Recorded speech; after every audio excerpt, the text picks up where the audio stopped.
All right, everyone. Now we are moving forward to the next keynote. Let me introduce our next speaker for the day. That will be Mr. Amaresh Patnaik, General Manager, Sales, Cygnet.One, and Mr. Dhruv, Associate VP Sales, Cygnet.One. Let me give a small brief about them. Mr. Amaresh Patnaik is a seasoned tax technology advisor with over 17 years of experience in business development and solution consulting across the GST and indirect tax landscape. As general manager at Cygnet.One, he partners with enterprises to streamline complex tax processes using technology-led innovations. Now talking about Mr. Dhruv.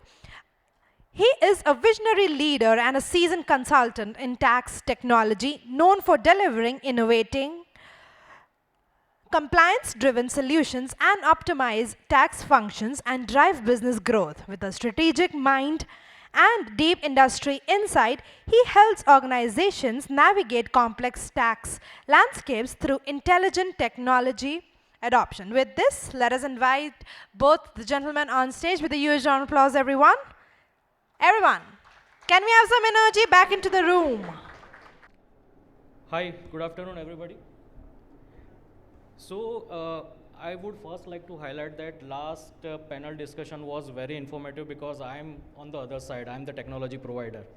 So, whatever has been discussed into the last session, I'll try to address a lot of things into that and come to a conclusion that how service providers can enable the tax leaders to automate their tax function. And today my fundamental topic is how we can de-risk the taxation exposure. So since morning we are talking about notices a lot. So notices are the post-mortem event when something happened and then notices comes to us. But today I'm trying to focus on the areas where if we do something and we can prevent these notices to come altogether to us, or if notices comes to us, how we can prevent or answer these notices to the GSTN authorities or government authorities. So yeah, everyone claims to be 100% compliance, but still there are a lot of questions by the authorities. Why those questions are?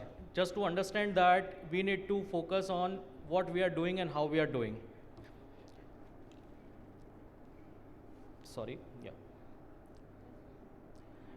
First of all, data.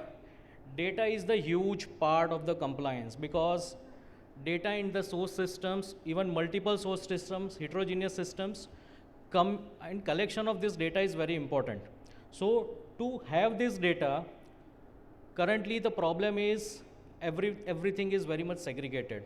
So if your ecosystem is segregated, it is not connected, and your data is not coming to the single source of truth, it is very difficult to reconcile between those data sets and bring to the conclusion where what is my actual liability and what is my actual ITC. So what we have done is we have created an ecosystem where any heterogeneous source systems you are having, even if you have a multiple source systems at your end, we can bring all the data to the single platform, which is a compliance platform, which can act as a single source of truth for you. So generally we were discussing about the integration, why integration is very much useful and why integration needs to be done. Because without integration, it will be very difficult to handle all the data into the Excel sheets, number one. If you have a multiple source systems, again a challenge, because how do we bring the data to the compliance platform? Third, there is a two-way integration. It's not one-sided integration. So once you send the data from your source system to compliance system also should be able to talk back to your source system to give back an input. I'll tell you why. So what happens that if we do the two-way integration between the data sets, there are certain inputs which your source system is also required to validate the data. I'll give you a very simple example. We were discussing that somebody has done the integration that we are checking the GSTN number into my ERP system before issuing the PO, right? So that is the reverse integration of this compliance system with the source system saying that these GSTN numbers are wrong. Apart from that, if I want to do AP automation with my data, say there are a lot of suppliers who are non-compliant. Because of that, my working capital is impacted. How do my system, my payment system, my source system will come to know that, okay, these are the 10 suppliers, 100 suppliers who are non-compliant in nature, so that I have to block their payment, so that once I'll get a credit against those invoices, I will pay to the suppliers.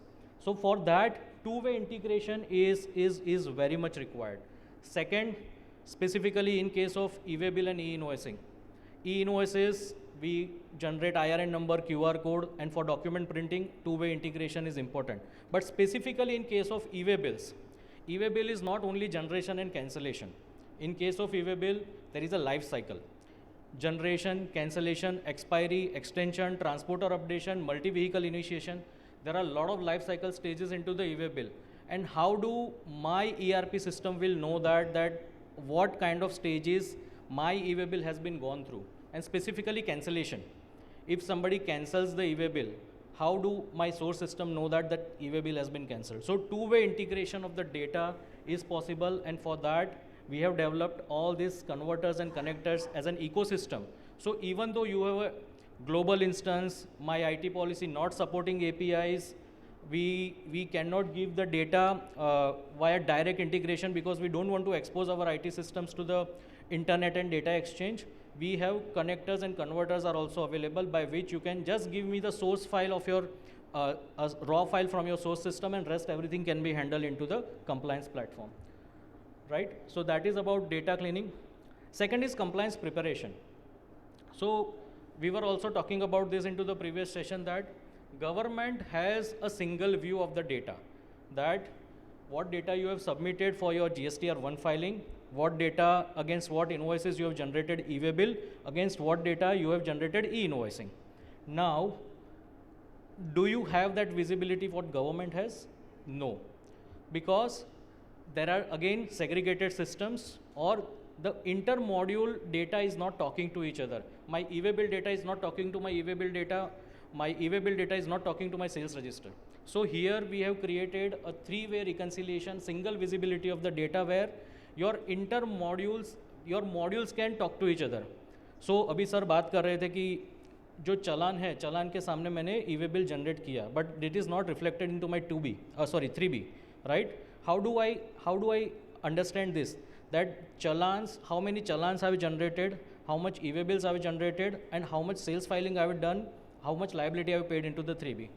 There is a reconciliation available on the application, which by just a single filter, it will tell you that these are the challans against which you have generated an e-way bill, which has not gone into the 3B filing. Simple, another example, government gives you 30 days for generation of e-invoices. A single click can tell you that, okay, these are the invoices against which you have not generated an e-invoices. So before you go ahead and file your GSTR1, you have to generate your e-invoices also on the time. So this kind of reconciliation, intermodule reconciliation, can act as a control mechanism, because control is very important part when it comes to indirect taxation. So this kind of control can give you the data which could be your future risk. By single visibility of the data, by the single source of truth, this can be highlighted. Okay. Okay, reconciliation, 2A to B reconciliation is not alone. There are a lot of reconciliations to be done, right? So one reconciliation we already discussed, e-way bill versus e-invoicing, sales versus e-way bill, sales versus e-invoicing, right? ITC mein, there is airline invoices, hotel invoices, those needs to be reconciled, my import to be reconciled. So when it comes to reconciliation, all the reconciliation needs to be covered into the single platform, which is already available. Right, again the Excel sheet scenario. So if we are managing everything on the Excel sheets, I've taken this case study with one of the tax professional, the company who was maintaining the Excel sheets. They were handling around 1800 Excel sheets per year just to handle the indirect taxation data. Now we can imagine the audits, how we can support the audits using this 1800 Excel sheets.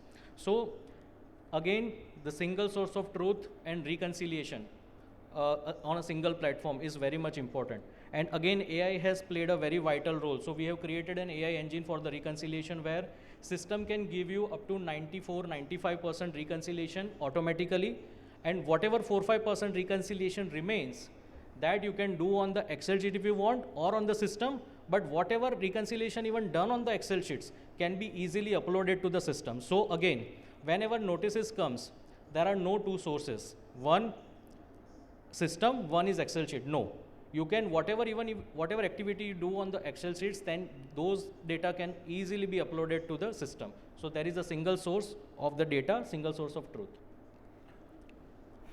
GL reconciliation, again, we heard a lot about GL reconciliation also, and GL reconciliation is very much important because there are different sets of data. There is a GL, there is a sales register and purchase register, and then there is a compliance what I've done.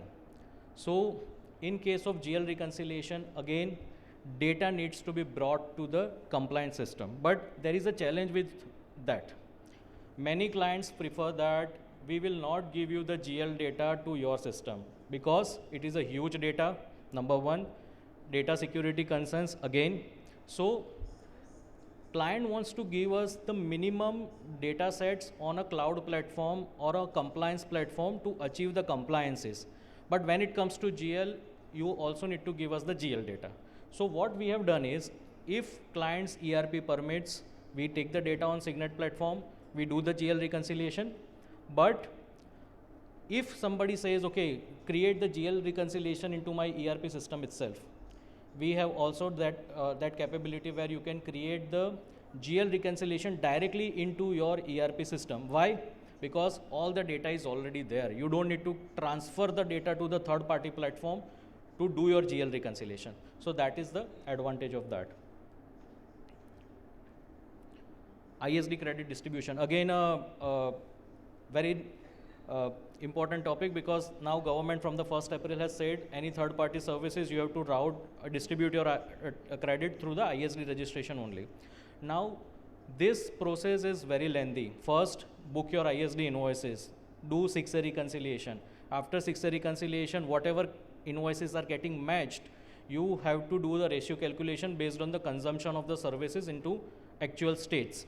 Based on ratio calculation, you have to distribute your credit. After you distribute your credit, you have to generate the distribution invoices and do the GL posting, and then bring all the data to the compliance platform for your GSTR 6 return filing.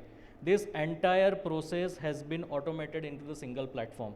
So you just have to upload the ISD invoices as a purchase register to the platform, and rest all the activities it's like a simple click, 3 clicks, and your entire process is completed. And again, if you want to achieve this process into your ERP system also, we have taken example of SAP because 70-80% clients are on SAP. So in SAP we have created a cockpit where even GL postings are automated, and this entire ISD part is automated. Because now moving onwards, अब तक तो cross charge करते थे कि if I want to transfer the credit from one GSTN to another GSTN, we used to do the cross charging. But moving forward, that cross charge will not work in ISD, so that this kind of ISD reconciliation and ISD automation is also very important. Next is litigation. We have discussed a lot on litigation. So even after preventions, even after a lot of steps to prevent the litigations, if any notices comes in, there is a inbuilt litigation management module where all the notices can be collected, a tracker can be created. There is a IDP, intelligent document processing engine, which extract the critical data from your notices, create a tracker, and it can give you the litigation dashboard. You can manage all your litigation from the single platform. And because your indirect taxation data is also available on the same platform, you can also, in future, the AI/ML capability will also give you the responses to those litigation. There might be a possibility it might not be 100% accurate, but it will give you the base for the responses so that you can enhance on that and you can respond to the authorities. So there is a litigation management where you can track all your litigation and life cycle of your litigation, document repository of the litigation, everything into the single place. So these are the sample dashboards where notices wise, category wise, state wise, issue wise, your important dates, everything can be tracked by a single dashboard into the litigation, right? IMS, again, new update from the government. It is still not mandatory, but in a way it is mandatory. I'll tell you why. What is my point of view here is, inward side, if you don't do any action, it is deemed accepted, it goes to my 2B. But when it comes to outward side, if my customer has started using the IMS and he is rejecting my invoice, I have to monitor that data in IMS, because I've already paid the credit, but customer has not acknowledged that transaction, and that is a risk to me, because I've already paid the liability to the government, which I need to take back now. I have to raise the credit note. If customer has not booked the invoices, he will not even accept the credit note. So then it's a challenge. So even though it is a non-mandatory today, sales side, outward side, you should start monitoring the data into the IMS. We will cover more on the IMS part into upcoming slide. And then advisory and managed services, advisories are not replaceable, because some things still AI is not mature enough to give you the advisory. So advisory is a part of the ecosystem. Now, I was stressing this single text platform can cover everything, and there are a lot of jargons going on: 3-way reconciliation, 6-way reconciliation, 8-way reconciliation. Everything can be done on a single platform. So when I say 3-way, it is e-way bill versus e-invoicing versus GST. There is a 6-way where your invoices versus PO versus GRN. Those kind of reconciliation can also be managed. And there is a very interesting scenario that if I received the invoice of 10 quantity, but when I received the goods, it is only 8. So for those 2 quantities, how would I handle my invoice booking? How would I handle my IMS? How would I handle my reconciliation? Because I will only take the credit for those 8 quantities, but what will happen to that 2 quantity? Because what you will do when it comes to 2B filing, you will take the credit for that 8 quantity and you will move on. But after 3 months, your supplier will upload the credit note in IMS. If you accept that credit note, again your credit will be reduced. So those kind of scenarios can be handled when you do this kind of 3-way and 6-way reconciliations. So moving forward, this is the future roadmap from the government. GSTR1 locking, GSTR3B locking, and ITC locking also. So you have seen the notification that in future you will be only able to make a change in the GSTR1 via GSTR1A filing only.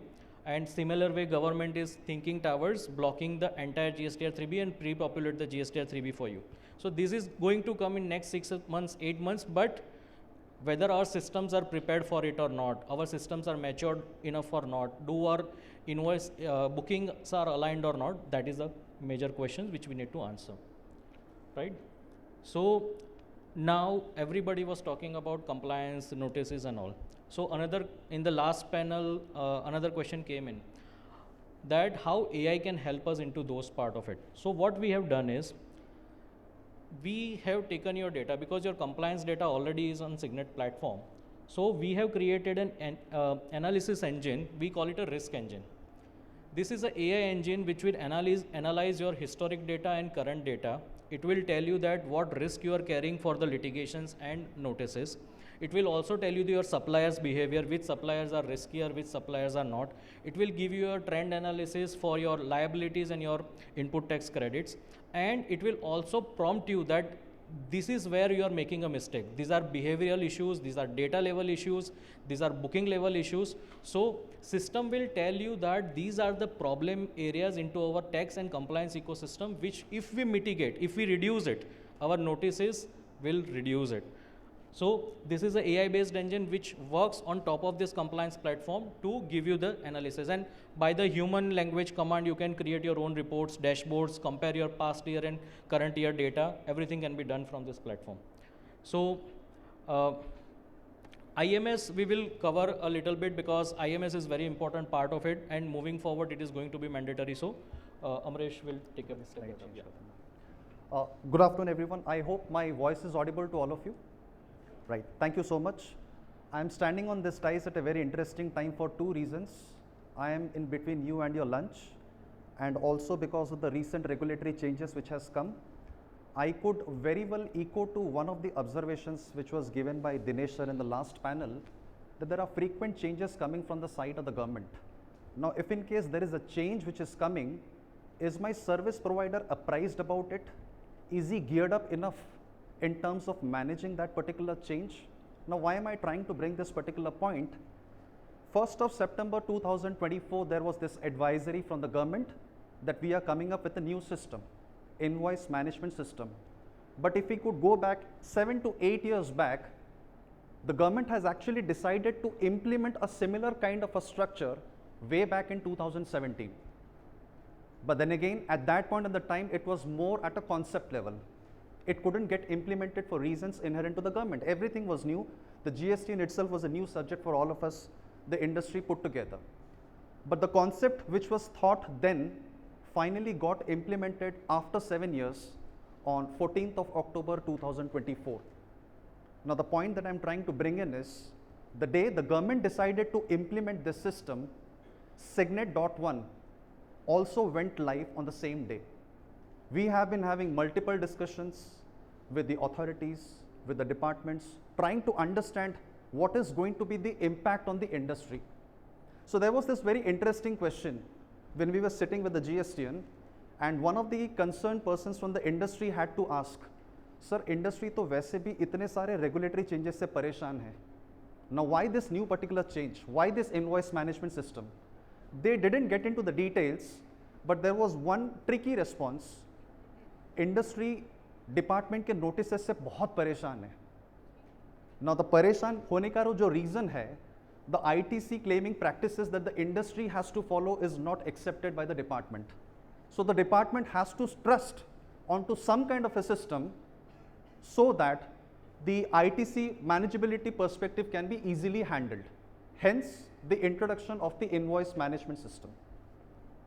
Now, when we talk about the invoice management system, the key part in this particular discussion is, in order to do this, what am I supposed to do?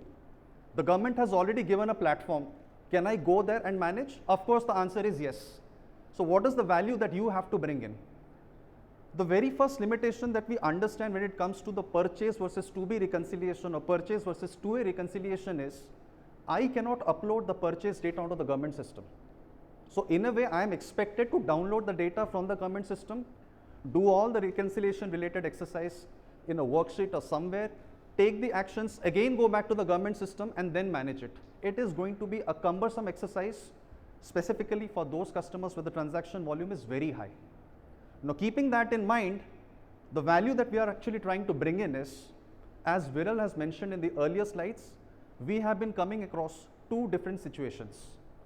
One side, global MNCs have to say, I cannot allow a third party service provider like Cygnet to communicate with my SAP, with my Oracle directly. And the India team has to say, we cannot do anything manually. So we have to come somewhere in between, which is a win-win situation for both the global team as well as for the India team. So can there be a solution which takes care of the automation even without integrating with the ERP? The answer is yes. We need a meeting for that and we can connect later on. Now once we have the books data into our system, the system will automatically able to sync the data from the IMS system. There is a reconciliation output which gets generated and is spread across all these logical buckets. Now once the output is there, the user is expected to take an action. Now the taking an action is a critical part. When we started implementing and the customers went live, the first question that they had to ask, am I expected to take an action one at a time, or is there a provision where I can take a bulk action?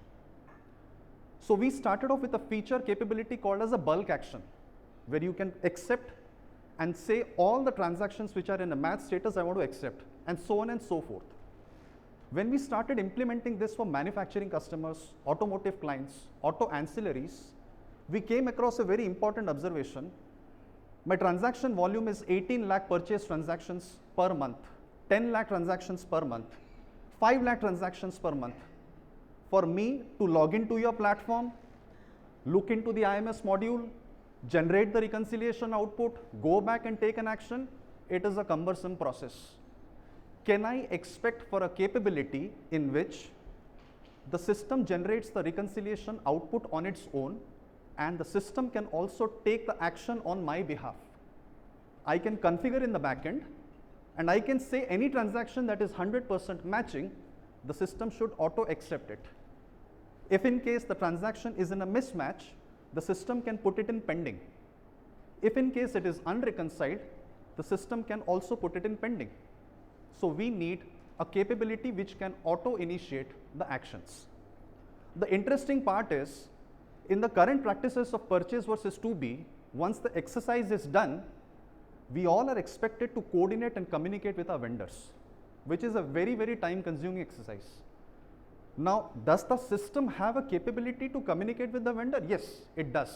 But how does it communicate? Do I need to sit on the system and manually send the notices or notifications? Or the system is capable enough to send the notifications to the vendors automatically? So we have something called as a notification module, which can automatically start sending the notices to the vendors once the entire reconciliation output is generated. Now, when we send these notifications to the vendors, when we implemented for a global MNC, we came across a very important observation. हमारे जो vendors हैं, वो emails वगैरह देखते नहीं हैं, तो आपके notices का क्या करेंगे? आप उनके inbox को spam करोगे, but वो देखेंगे नहीं. So what is the objective of implementing this?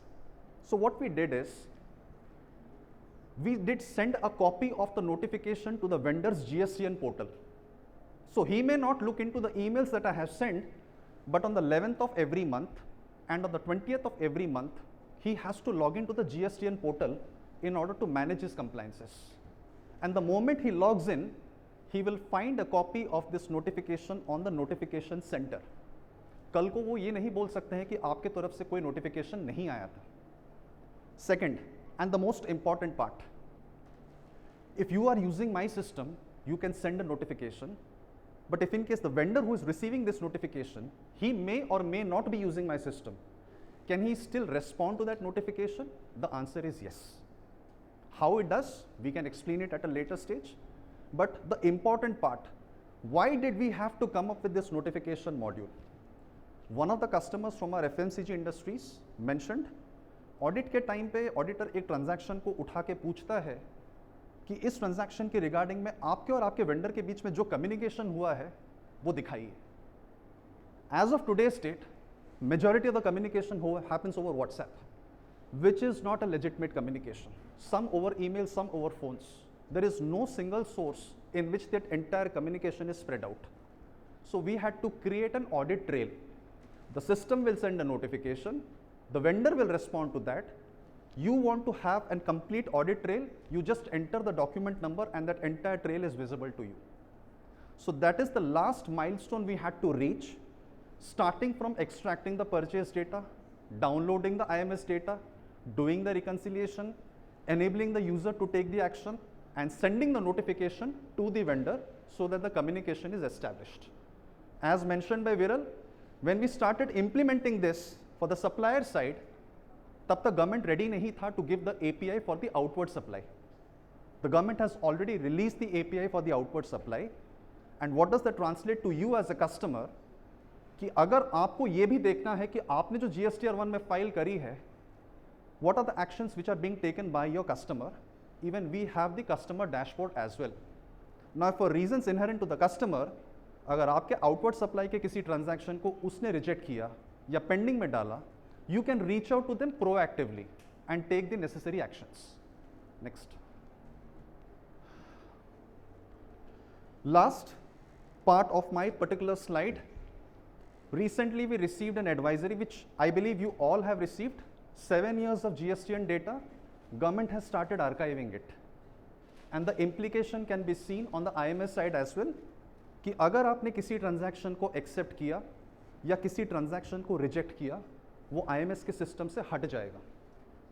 Now, if you take an action and down the line after 1 and 1.5 years, if you want to pull out that entire history, कि 2025 अप्रैल में जून में मैंने इन transactions के ऊपर क्या action लिया था, you may not get that particular repository on the government system, but we will be providing you that entire repository for as long as you have the contract.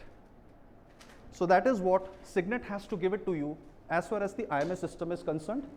Any questions? I would like to take it up, else we can connect off the plan. Yes.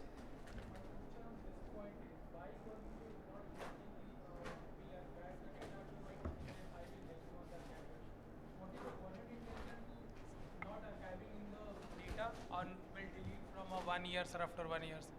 I think. If you could repeat the question, I You couldn't. have said that after sometimes, if you accept or reject the data, this will be deleted from a government Yes. archival. Okay. What was the intention of the government? Why they are not archiving the data? Government is not archiving the data because what they are saying is if you reject something, it will any which ways goes out of your reconciliation. If you put it in pending, it will be carried forward for the 18 months till next year September or October. You will be able to take the credit for that. And if you accept something, it will be automatically come to your GSTR 2B. So government say I will not keep copies of the same data into multiple places. So that's why what they are doing is if you reject something, it will move out. If you accept something, it will go into your 2B. And if you put it into pending, it will be carried forward for the 18 months because till that time, till next year September or October, you are allowed to take a credit, right? So that is why government is not giving the data. The point is, it's not only the data, the point is what action I've taken. So suppose I've rejected some invoice and I want to keep a track of it into my ERP system that this is the invoice which I've booked, but after booking I've rejected into my IMS. We can reverse sync those action into your ERP systems also. Based on that, if you want to take a AP decision, that is also possible. So reverse syncing is also possible where we can give you the history where that what action you have taken on which data in which year, everything will be available to you. Right? And basically, I have one more question. So basically, you have said means every partners of the tax technology said that I have a technology which brings you your life very easy. Okay, but still many of the taxpayer believe that I am not able hesitant actually to share and use the tax technology because of data leakages and data confidentiality. Right. How you as a tax technology partner giving them as a tax partner a confidence that not your data is a very in a safe mode and it will not what things that you give a confidence to that taxpayers? So data always has been a challenge when it comes to tax technology part of it. I'll be very honest into this. So there are two ways we look at it. So when we say data, there are two sets of data. One is a master data and second is a transaction data. Any of the data, even master data or transaction data has an issue, your compliance will fail or either it will be incomplete. So first thing what we do is, I was about to cover that part, but I'll answer this question, that we can help you to real time validate your master data inside your ERP system also, outside your ERP system also. So that value addition will help you a lot because master data has been dynamic now. ERP में क्या होता है कि once we create a vendor or a customer, the data is freezed. My ERP is not connected to government ecosystem, so I will not know how many suppliers are invoicing applicable, how many fall under MSME, what is 206 AB status, right? So compliances are dependent on the master data, but master data is not updated into the ERP, and that's why leakages happen. So there is a real-time updates possible into your ERP system for the master data. That is number one. You can also put a scheduler that into this frequency, please validate my master data again. System will revalidate those master data. That is number one. Number two, transaction data. So what we have done is when you upload a transaction data in form of sales or purchase, we have written more than 200 validation into our system, which validates the data based on the law. So whatever data you upload, so when we onboard a client, what we do is we upload 3 months data, and in these 3 months of data, we check what are the validation error comes in. There are two types of error comes in. One, which is a calculation related errors that can be easily sorted, but there are some validation error related to law, where I can give you the list. If you put this 10 validation into your ERP systems, your data will be more cleaner. And after you put this validation into your ERP system, there will not be much of the error when it comes to data part of it. Your compliance become much smoother. So that's how the data related part can be taken care. And then sometimes what happens that we don't get the data as it is from our ERP systems. We have to first manipulate the data. When I say manipulate the data, amend the data for the compliance needs, right? So structure the data for the compliance needs. So we have created a converters in a way that if you want to convert the data, if you want to put a default value, if you want to merge two columns and bring one column out of it for the compliances and reporting, For your reports also, if you want to have a report in a specific way, you can just choose a columns, put a formula if you want to put a formula, and you can take out the reports. So that's how we have created the system. हाँ.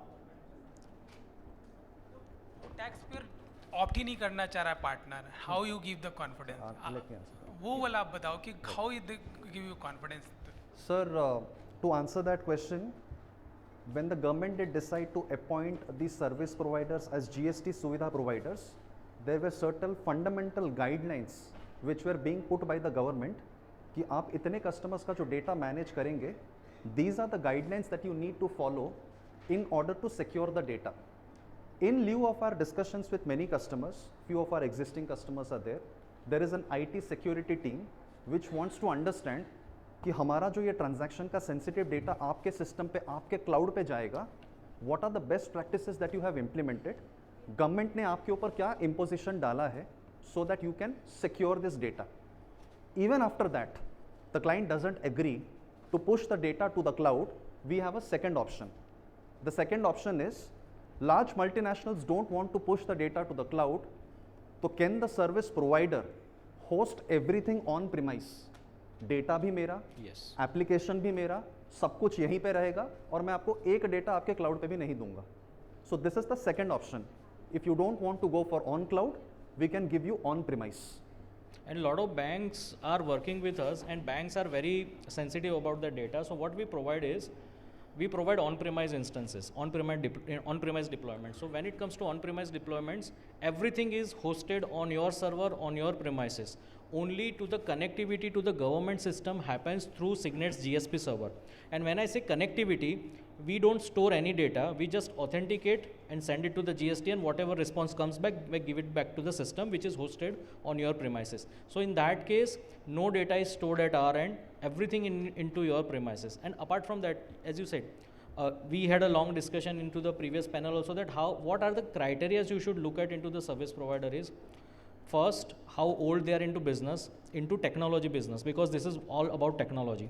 Second, how is their functional expertise.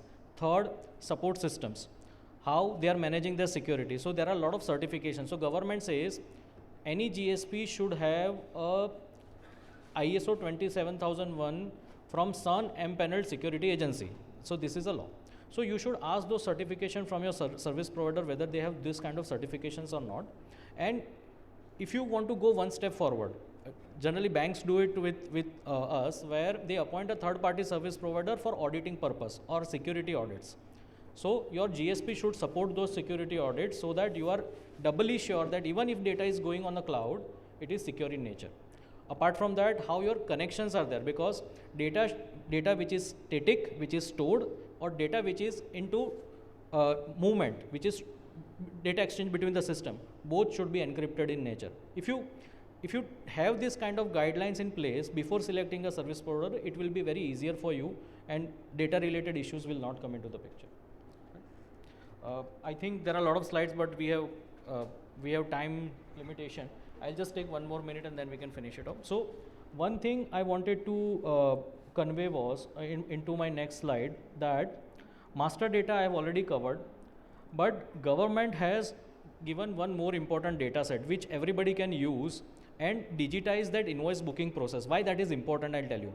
There is a data available from the government called e-invoices generated against me. Suppose your 80% suppliers are falling under e-invoices and generating e-invoices against your GSTN number. Government give you the same data in a digital format to download and use that data for your purchase booking.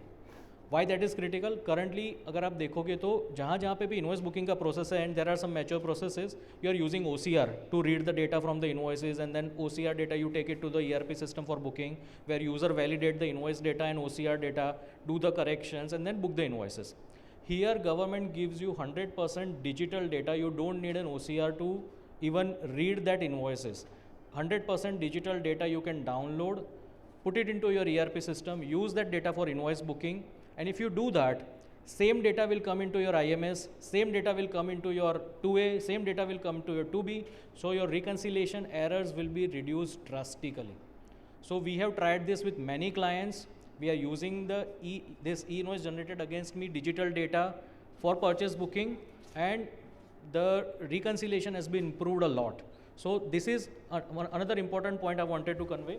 Rest is, I think, already covered. So thank you very much. Thank you for being patient. Thank you, Thank you. everyone. Thank you. Yeah. Thank you so much. I believe that was quite an interactive session. Thank you so much. And may I invite Mr. Pushpendra Dikshit, sir, can we have you on the dais to present a small token of gratitude to both of the gentlemen on the stage? Mr. Pushpendra Dikshit, if you're around, please join in. Mr. Anandi Prasad, sir, if you are here, please join in. Thank you, Mr. Amaresh Patnaik and Mr. Dhruv from Cygnet.One for their fantabulous presentation they have presented here today with us. Thank you for sharing those insights, the pieces of knowledge